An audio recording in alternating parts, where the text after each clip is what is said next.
There's no feeling more intense than starting over. If you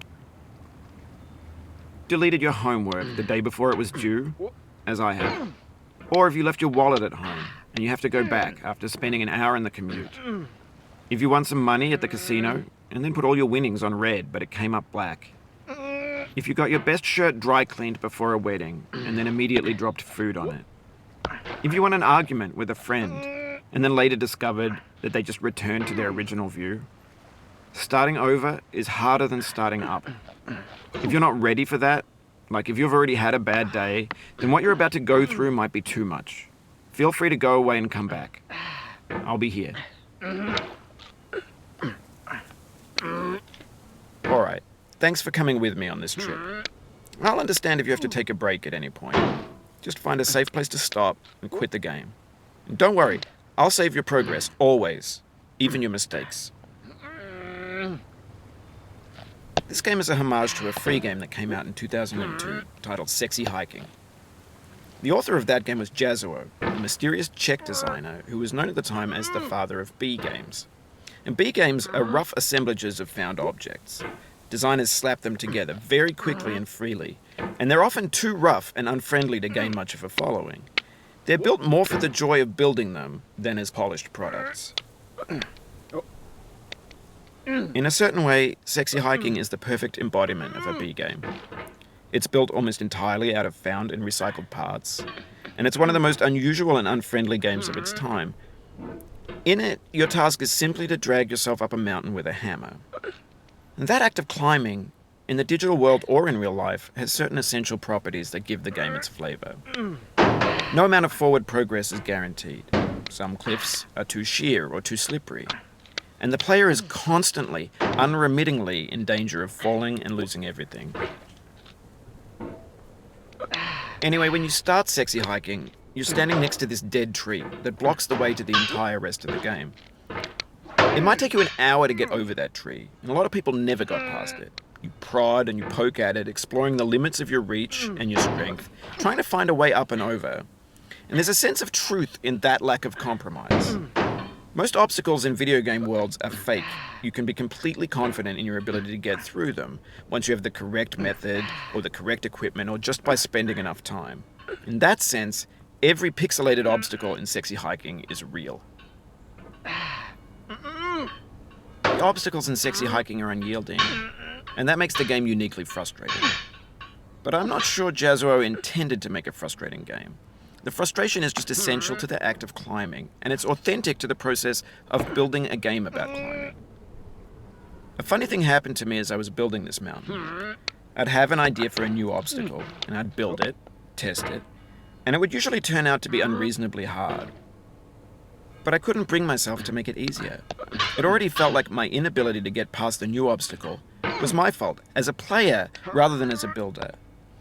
Imaginary mountains build themselves from our efforts to climb them, and it's our repeated attempts to reach the summit that turns those mountains into something real. When you're building a video game world, you're building with ideas, and that can be like working with quickset cement. You mold your ideas into a certain shape that can be played with, and in the process of playing with them, they begin to harden and set until they're immutable, like rock. And at that point, you can't change the world. Not without breaking it into pieces and starting fresh with new ideas.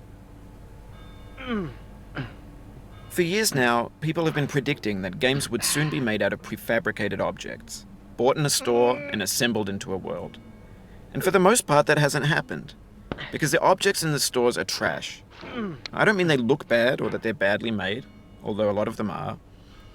I mean they're trash in the way that food becomes trash as soon as you put it in the sink. Things are made to be consumed and used in a certain context, and once the moment is gone, they transform into garbage. In the context of technology, those moments pass by in seconds.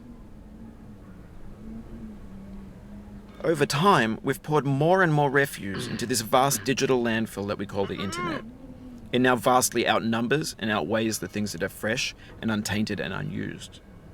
When everything around us is cultural trash, trash becomes the new medium, the lingua franca of the digital age. and you can build culture out of trash. But only trash culture. B games, B movies, B music, B philosophy. Maybe this is what digital culture is. A monstrous mountain of trash, the ash heap of creativity's fountain. A landfill with everything we ever thought of in it. Grand, infinite, and unsorted.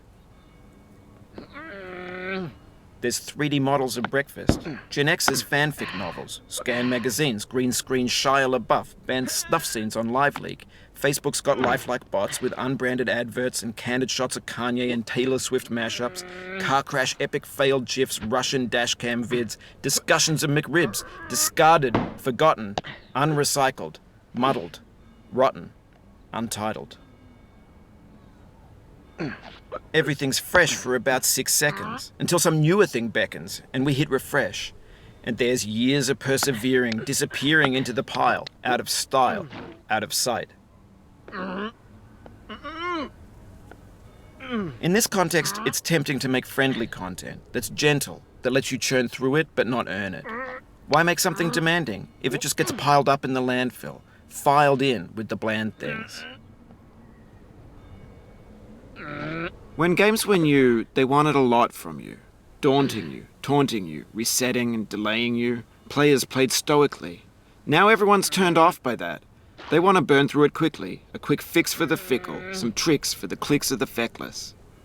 But that's not you, you're an acrobat. You could swallow a baseball bat. Now I know, most likely you're watching this on YouTube or Twitch, while some dude with 10 million views does it for you. Like a baby bird being fed chewed up food. That's culture too. But on the off chance that you're playing this, what I'm saying is, trash is disposable, but maybe it doesn't have to be approachable. What's the feeling like? Are you stressed? I guess you don't hate it if you got this far. Feeling frustrated? It's underrated. An orange is sweet, juicy fruit locked inside a bitter peel. That's not how I feel about a challenge. I only want the bitterness. It's coffee. It's grapefruit. It's licorice.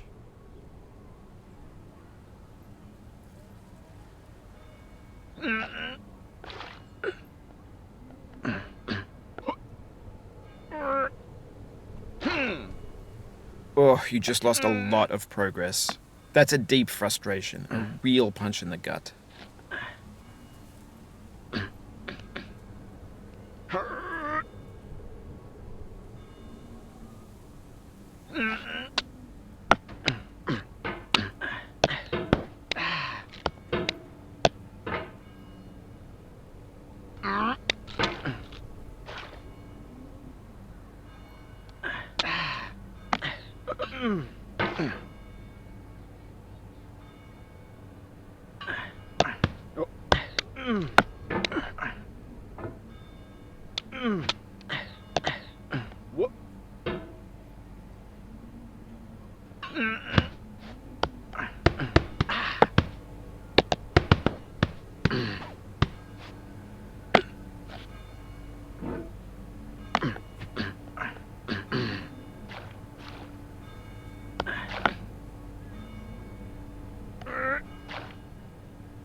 Oof, sorry about that.